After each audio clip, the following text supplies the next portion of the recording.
Hello, friends, and welcome to 10 Things Parents Must Know to Get Their Kid into a Top College.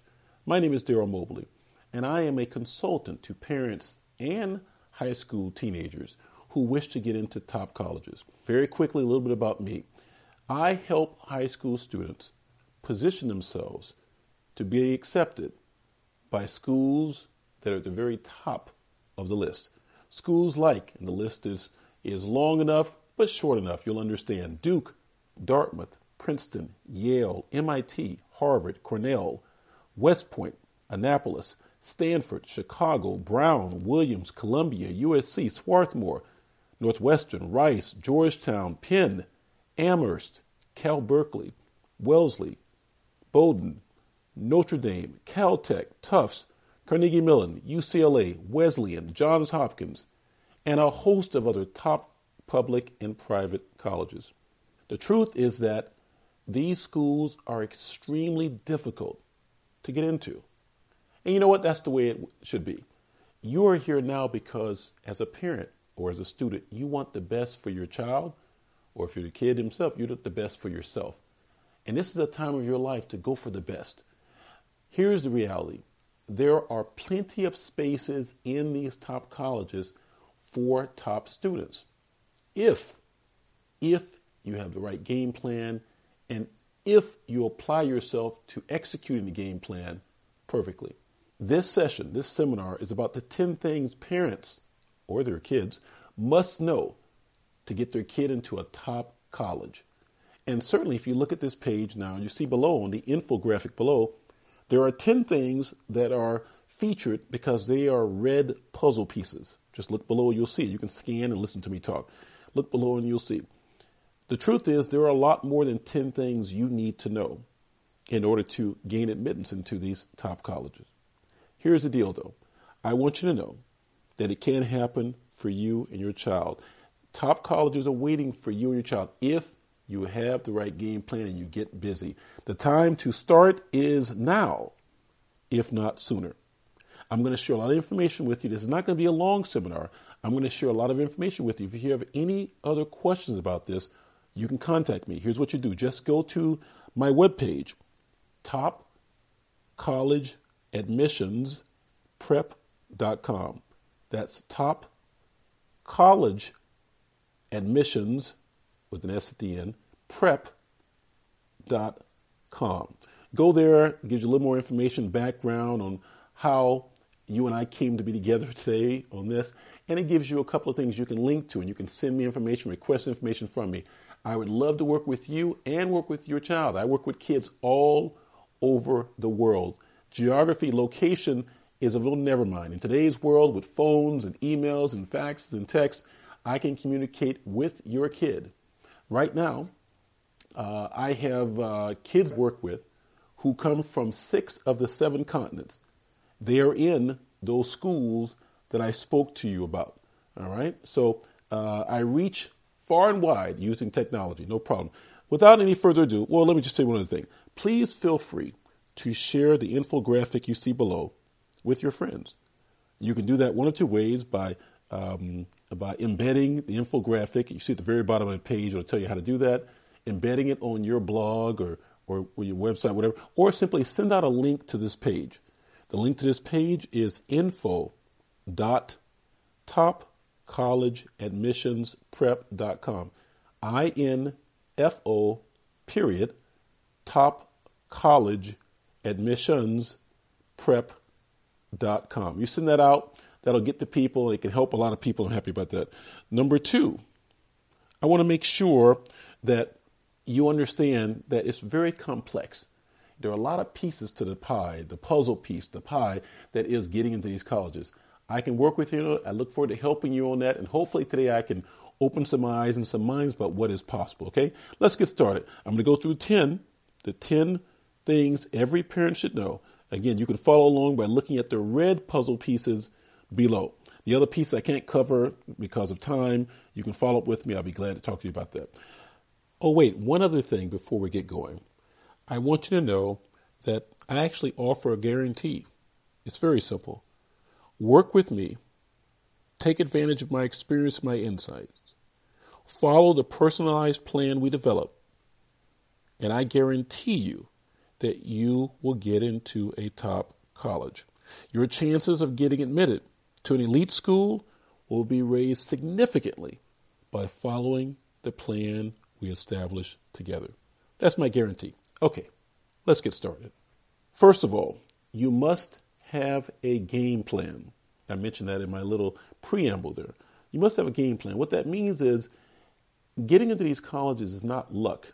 It's not happenstance. It's not chance. It's not I just woke up and sent my paperwork in and everything worked out in my favor. That's not how it works. And if you hear anyone saying that, let's just say they're not being straightforward with you. It takes a lot of work to get into these colleges. All right. And the work has to be the right kind of work. You have to have the right game plan, which addresses many, if not all, these elements you're going to see on this page. Typically, when I work with my clients, we sit back and when I say, okay, tell me where you are. Tell me what you've done so far. Tell me your grades, your scores, your involvement in school, extracurricular things. Let me know all of that. And then I talk to the kid about his or her interest.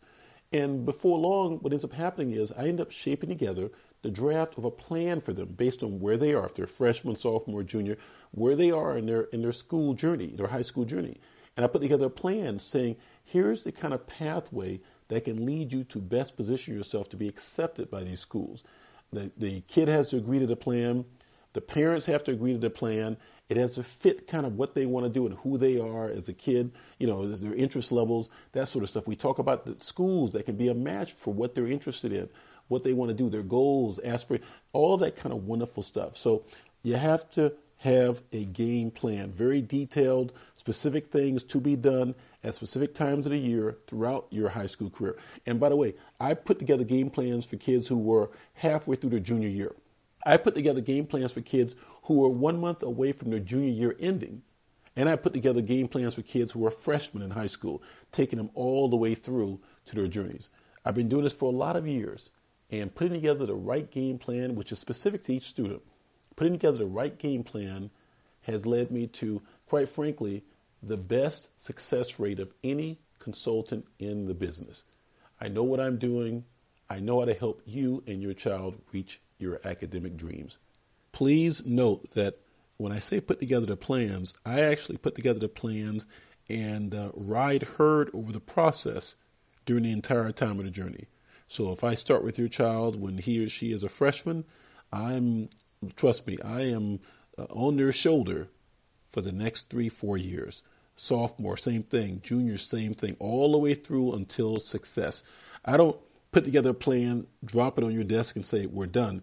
I'm actually tweaking, massaging the plan, making sure the things that we've agreed to get done on that plan for all those years.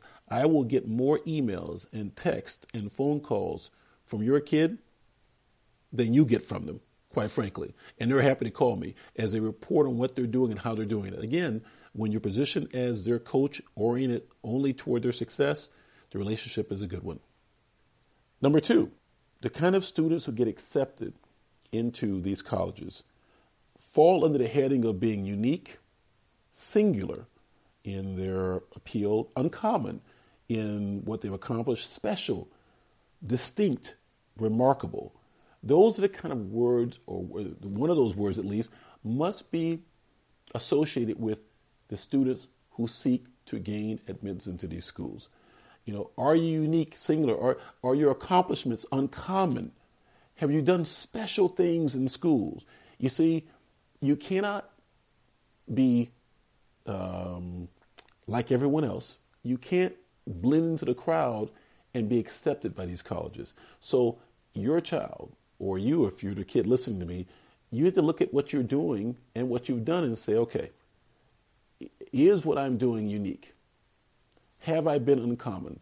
Now, perhaps you've been uncommon, and this is true for many people. They've been uncommon, they've been special, but they haven't quite known how to position what they've done so that the admissions staff look at it and say, oh, this is a special kid. This kid is remarkable. Sometimes people have done really fantastic things, but they haven't communicated it the right way or created that sense of journey such that the admissions directors can look at it and say, oh, I see how this kid got here.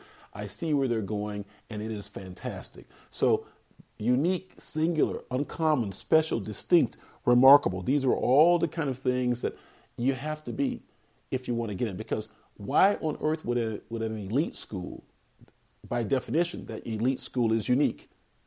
It is singular, it is uncommon, it is special, it is distinct, it is remarkable. Why would an elite school not want an elite student body? Of course they would. A unique student body, an uncommon student body, a special, distinct, or remarkable student body. Those are the kind of stories you read about people. You read about the kids who got into these schools. It sounds fantastic, doesn't it? It sounds amazing. Well, that's how you must sound to these admissions folks. And I can help you do that. Number 3, to be blunt, screw class rank. Unless, let me say it again so I can offend everyone. Screw class rank. Unless. Here's what I mean by that. Your class rank is important.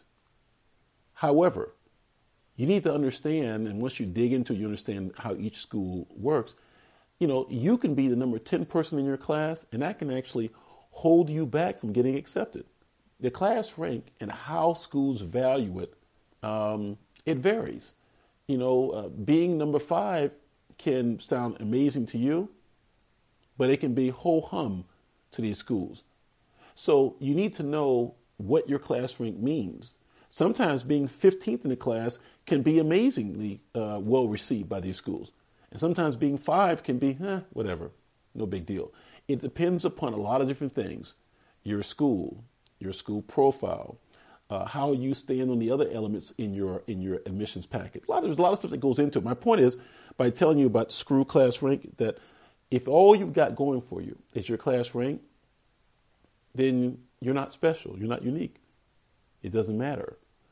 Whereas depending upon the other things that go into your admissions packet, when you send in your packet of all your essays and your special stories and all the things, all this wonderful, your extracurricular activities, if those things fit the right way, then your class rank can be an asset. If they don't, it won't be. Number 4, holistic admissions. You probably know what I mean by that, but let me just, for the sake of those who may not, holistic admissions means that a school looks at these admission staffs, when they look at someone who wants to get into their school, wants to be accepted into their school, they don't just look at their numbers and say, well, their GPA is this, their standardized test score is that's higher than this person, so we choose them. They don't do that. They look at the full picture of that person. I don't want to get too much detail of it, but study after study has shown that standardized test scores are not necessarily predictive of success in life. In fact, I think I would say they're not predictive of success in life. So it's just one piece of the puzzle, if you will, for the admission staff, your standardized test scores or your GPA or the other things they can see in numbers on your application. So that's why they want to take a holistic approach, because the kind of person who may be a brilliant pianist might not be as strong as a mathematician, right? I mean, his or her math skills might not be superstar strong. Okay, so the holistic admissions allows the school to look at the full person, the entire person, and look at them in their entirety and say, wow, this is a remarkable person who's accomplished remarkable things. You see what I'm saying? So holistic means that you're not going to be judged just based on the numbers. You're going to be judged based on your journey, your ability to communicate that journey, how you have impacted others. There's a bunch of stuff that goes into it. But actually, the way I think about holistic admissions, it's your friend. You see, in a world where there are not holistic admissions, you know what you'd be judged upon? 2 things. The raw numbers of your application, your scores, your grades, and then separately, your ability to pay. In other words, if you had the money to pay to get into the school and your grades were higher than the next person, you would get in before that person. That'd be it. Whereas if you didn't have as much money as the next person to pay, you couldn't pay, say, full fee, for example. And by the way, another funny thing about all these elite schools, the vast majority of the elite schools, their admissions process is need blind. Need, N-E-E-D, blind. What that means is that they don't look at your ability to pay prior to accepting you. They figure they'll work that out at the end. But right now they want to try to get the best student body they can. So they first look, without looking at anybody's ability to pay any money, they say, who should we offer admission to based on their qualifications as a student, as a potential contributor here to this school, okay? So holistic admissions means there's a lot about you that needs to be communicated. I see so many kids and their parents who are so mad and disappointed when they don't get accepted into these top schools because they'll say, well, I was number 2 in the class and I scored this on my SAT class and blah, blah, blah. And I look at them and say, and so that's all you got? There's a famous school, and the quote about the famous school was that you could be the smartest person in the world and you couldn't get into that school. And what that was trying to communicate was that it's not just about your grades. It's about all of you. And if more people understood that and operated under that, they'd be happier, I think, at the outcome of their search for the right college for themselves or for their kid. Number 5, what challenges you? It is important that there be things that have challenged you as a kid. A lot of people write these applications for colleges, and you would think that that kid is absolutely perfect and that they have breezed through everything. Nothing has challenged them. They've been brilliant since day one and are just, they're too cool for school, right? They're just so good. Who could doubt that they need to be accepted into this college? Because after all, they're the best. They've always been the best at everything they've ever done. Nothing has challenged them. That is a kiss of death when you're doing an application. If nothing has ever challenged you, then you've never challenged life. And what these schools want to know is the journey you've taken. And think about a great book or a movie or a play or whatever TV show you watch. The appeal is in the drama, the dramatic twists and turns, the aha moments. If you don't have those things going on in your own life, then you have little to no chance of being accepted at these schools. Success is challenging. And so you've got to do a great job of communicating how you've been challenged, what changes that has caused in you, what you're going to do going forward. There's a whole lot of stuff involved in this, but the bottom line is you're going to need to share the things that have challenged you. Number 6, you can tell you a little secret. Actually, it's not a secret. Elite schools, such as the schools I mentioned at the beginning of my talk here, do openly discriminate, wait for it, based on the following. So they do openly, out front, discriminate based on the following. They discriminate based on gender. They discriminate based on geography. Oh yes, they discriminate based on legacy. You know, a lot of people get caught up in the discrimination. Oh, my grades were higher and this group's grades were higher. And so this group, more of this group should get in than that group and this, and blah, blah, blah, blah, blah, blah, blah. Right? Here's the fact. Here's the reality. No. Remember I mentioned holistic? The elites do discriminate. For example, if you are an elite world-class university, you know what you want to have? Students from all over the world. Over the past 10 to 15 years, virtually all of the elite universities have had a significant increase in the percentage of their students who are international. Why is that? Because these schools see themselves as global. They see themselves as needing to have perspective of those from around the world. So, of course, their student body is going to reflect that mission, that vision. So these schools, they openly discriminate. They want students from countries around the world. And by golly, they're going to have students from countries around the world. If that means they have 1 or 2 or 10 or 20 or 50 fewer students from the southeastern part of the U.S. or the northeastern part of the U.S. or the western part of the U.S., that's what's going to happen. Because it is in that school's mission interest, in other words, it is what they are on this earth to do as a school, that they have a diverse student body, i.e. international, as in addition to U.S. students. I told you they discriminate based on, I'm just mentioning international. When I say geography, I'll give you a little secret. A lot of these schools are in the eastern part of the U.S., right? Let me help you. If Dartmouth could fill their entire class with students from New Hampshire, they wouldn't do it. They would discriminate and say, no. We're going to have some students from New Hampshire, but we're also going to have some students from California and Texas and Florida and Georgia and Maine and New York and Illinois. And in other words, they have a need because of their mission to have students from around the country.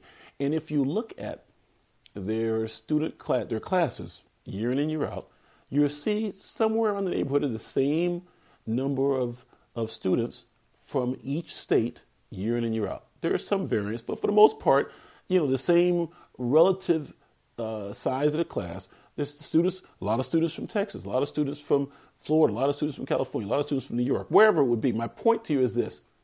That's not chance. They want students from all over the country. And again, if you are I'm making this up, if they look at you and say, well, this person is from state A, and we usually bring in 50 students from state A, and while this student is a great student, they would be the 55th student we would accept from state A. Well, in order to take those 5 students additional, we have to take 5 fewer from state Z. State Z may be a state that may be a very small in population state in the U.S. And this university may want to, let's use real states, for example. Let's say you're from Wyoming, a relatively small population state. And let's say you're from Texas, a large population state. That university may have as part of its mission that it have 4 or 5 students from Wyoming each and every year. Well, again, by golly, they're going to have those 4 or 5 students from Wyoming.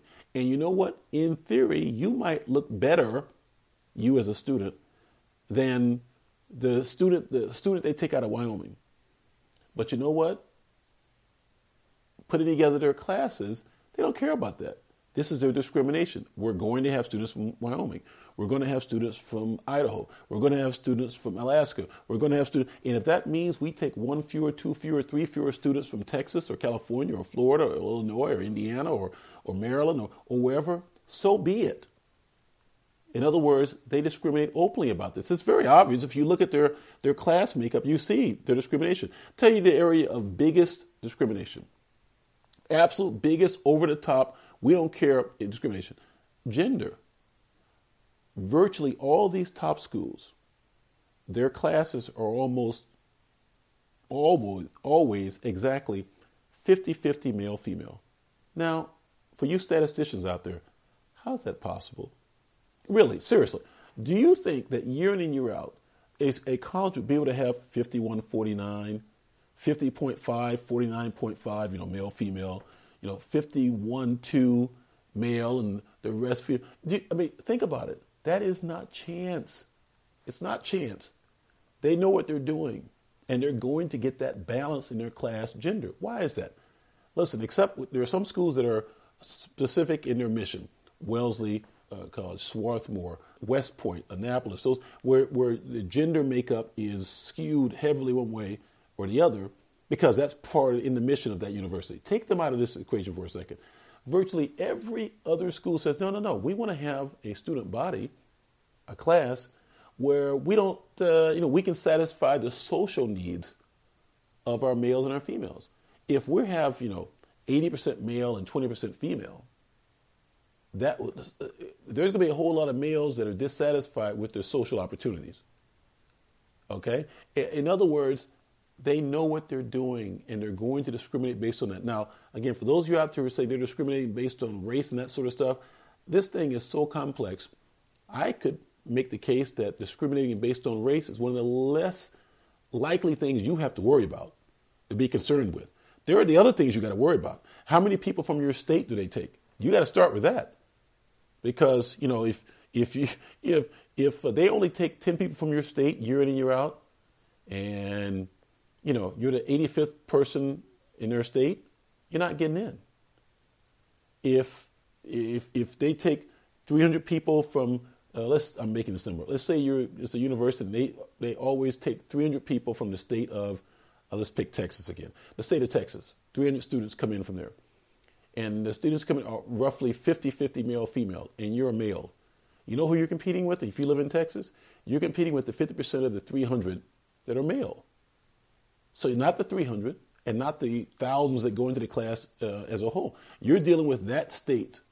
And by the way, then you could break it down. Well, what about by region? If you're from, El Paso, Texas, there's a certain number of students they might take from El Paso, Texas. Well, they're also going to take students from Dallas and Austin, Texas, and San Antonio and Houston and other areas like that. My point is, this thing is more complex, far too complex to worry about whether they discriminate based on ethnicity. Focus on the other things that you can control, okay, that you can look at and you can actually measure and say, okay, wait a minute. Look what they're doing here. Here's what I got to do here. Here's what I have to be. I know where I stand. I mean, you got to be clear about what the opportunities are and not deal in dream worlds. Too many people want to complain about things they can't control. I'd rather know what the deal is, know the game, and play the game to win. Number 7, junior year. Number 7, junior year. By that I mean your junior year is important. The junior year shows a trend. And what you want to show as a trend, your junior year is up, to be quite honest. Let's be frank about it. The junior year is a year where you can make up for a lot of mistakes you made. If you can make the case in your application that things are trending up dramatically your junior year. You see, admissions folks can understand a student who slips and slides a little bit as they get used to high school. What they like to see, though, is a person really picking themselves up in their junior year and really kind of focus and going forward, because by that time you've matured a little bit more, you're looking out toward college, and they would like to see you doing things class-wise, production-wise, extracurricular-wise that speak more to the potential within you.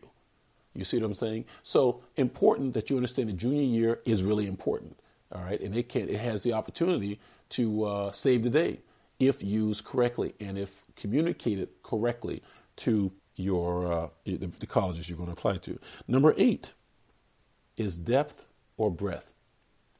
Depth means getting into topics, a few things, a few interest areas, and really going deep into it. Breadth is doing a lot of different things and being, okay at a lot of different things. It is far better for you in your application to show excellence in something in which you've gone deep than to show nicely, pretty good, okay level of performance in a lot of different activities. A lot of kids want to fill up their plate with 15 different activities and 20 different clubs and all this other wonderful stuff they're doing. But they're never great at anything. They're not, go back to my original point, they're not unique or special or singular in any one thing. The truth is you need to be unique or special or in common in one thing. I'm fond of saying, and somewhere on the infographic you'll see, that these colleges are not looking for balanced individuals, balanced students. What they want are students who are not in balance, and then they pick these students and put them together into a class to make the entire class balanced. Do you understand what I'm saying? So the individual need not be balanced. He might be wonderfully out of whack balance-wise. But, what it takes to become a great basketball player, a great 400-meter runner, a great pianist, a great actress, an entrepreneur, to create a company that helps people in distress in certain parts of it. These are things that students actually do. It takes a lot of time. You can't be in balance and do those things. You're spending a lot of time and energy and effort to be excellent at that one thing or 2 or 3 things that you do. Well, that means you're not doing a lot of everything. These colleges they don't look for a person who does a lot of things. Look for a person who does at least one thing really, really well. And you have to ask yourself as you're approaching your high school career, am I putting my energies and efforts into the things where I can stand out, where I can really accomplish a lot of things? So you want depth and excellence as opposed to breadth and mediocrity. Very important. Number 9, a what? You'll see on there the little puzzle piece. A what? Question mark. A what is my way of introducing the notion of academic index. Most of these elite colleges use a formula, and they tweak it a little bit depending upon the school. But they use a formula to determine how competitive you are compared to a student next to you. And they do punch in some raw numbers. It's important to know how your academic index, your AI, stacks up compared to other students in that school. Knowing the things that colleges put into their formula tells you what you need to emphasize in your application, and also what you might need to bury, not make easily apparent in your application, because you want them to put in certain information that, of course, gives you the highest score possible, and not put in information that may lower you. So that's a bit of gamesmanship. But it also, by the way, none of this is dishonest or illegal or unsavory in any way. It's understanding how to play the game. And you want to play the game to win. It's called knowledge. You know what you want to do.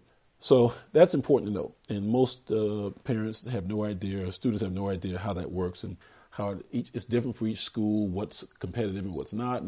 But that's what I do. I help people work through those things. By the way, let me take this time out before I get to point number 10. Please feel free to contact me. The best way to do it, go to topcollegeadmissionsprep.com. Just go to that webpage. You can read more about what I've done recently, my most recent group of folks, 37 kids I worked with in the past year alone, how they all got into their first choice colleges, and those colleges were the ones that I mentioned to you earlier. So had a lot of success with these kids.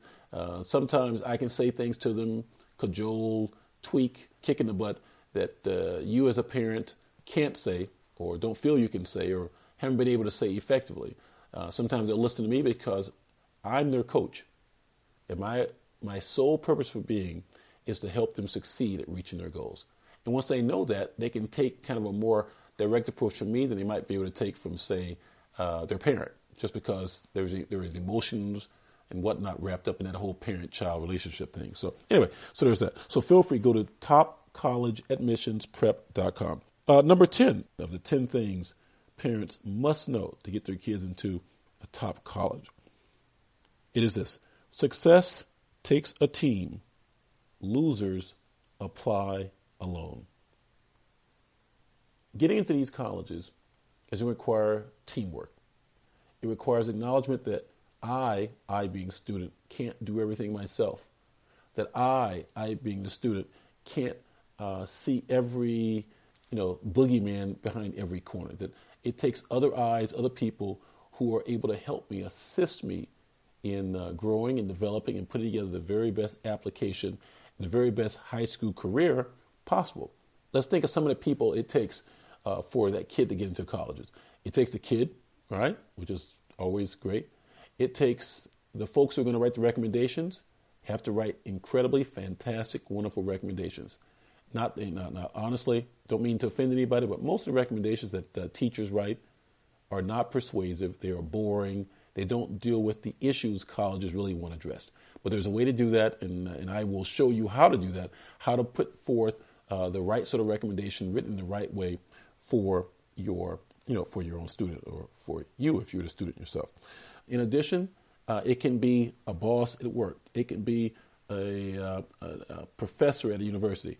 It can be a doctor if you're doing work with a medical professional. It's got to be parents. The parents have a role to play, a very important and active role to play in this entire process. I like using this as an example, and you parents know this to be true.